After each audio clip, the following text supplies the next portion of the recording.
in the shocking move last night, Andre de Ruyter and the Eskom board agreeing to terminate his contract and shorten his notice period.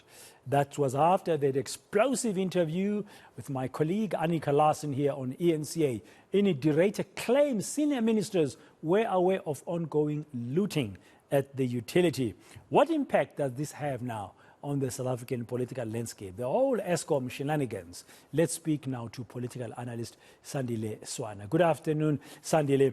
I think to say that we live in interesting times in South Africa as far as the energy crisis is concerned is a huge understatement. I mean, within a very short period of time, there's been so much happening with now Eskom having no CEO at all as we wake up today.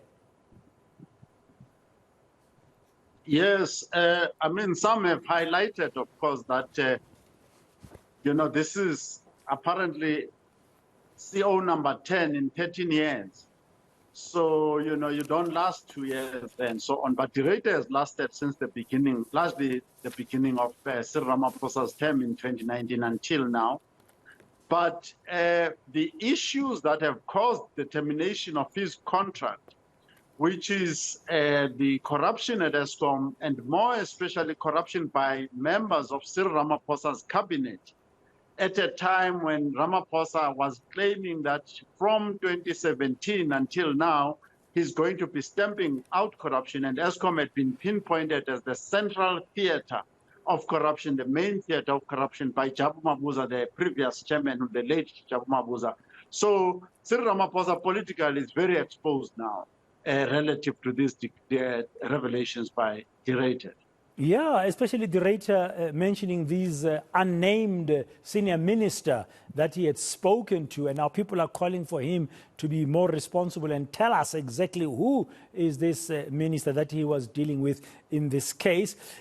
Does this have anything as well to play, Sandile, in the upcoming cabinet reshuffle? I mean, we're expecting a new minister of electricity.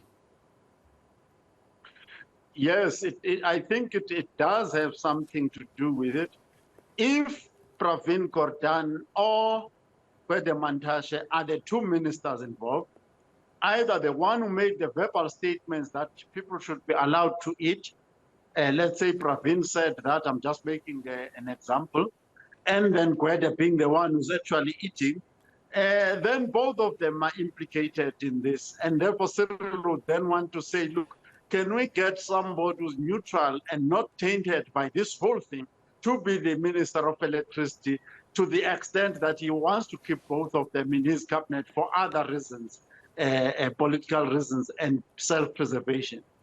Yeah. Do you think the president should be bold enough to move these two ministers who've been responsible for different aspects of Eskom's life, being Pravin Gordhan and Gwede Mantashe, and maybe give them other responsibilities in order to be seen to be really serious about making sure there's good focus and no side shows around Eskom? What's your view, Sandile?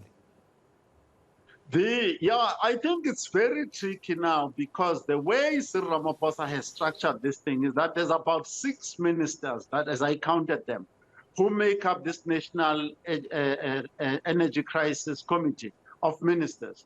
So the progress, and there's a written report published by them, that they've made very good progress. So you can't now, when you have a consortium of 6 ministers, say that these two in particular, that and the other, because they've made this progress together. So that makes it quite difficult because you then have to say, how did the progress then that is written and accepted, how do you account and say that somebody is failing in their duties and so on? And de Ruyter made some other far-fetched statements about communism and other things there. So Cyril Ramaphosa is in a pickle. But the biggest pickle, and I think Outer spoke about this, is that Eskom for the longest time has never been able to control its costs.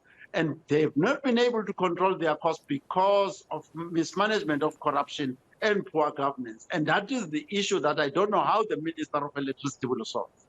Yeah, we do. That's a very big one, especially now with the government taking on that amount of debt for Eskom, as we heard yesterday from the Finance Minister, Enoch Gondongwana. That's a big issue, but away from moving around deck chairs, in reshuffling his cabinet that we are now anticipating could be any time in the next week or so, from what we were made to understand early this month, what else do you think will be the big political considerations for Matamela Ramaphosas to take when he then appoints whoever is going to be in charge of, one, let's say, public enterprises, two, let's say, the energy sector, and three, electricity?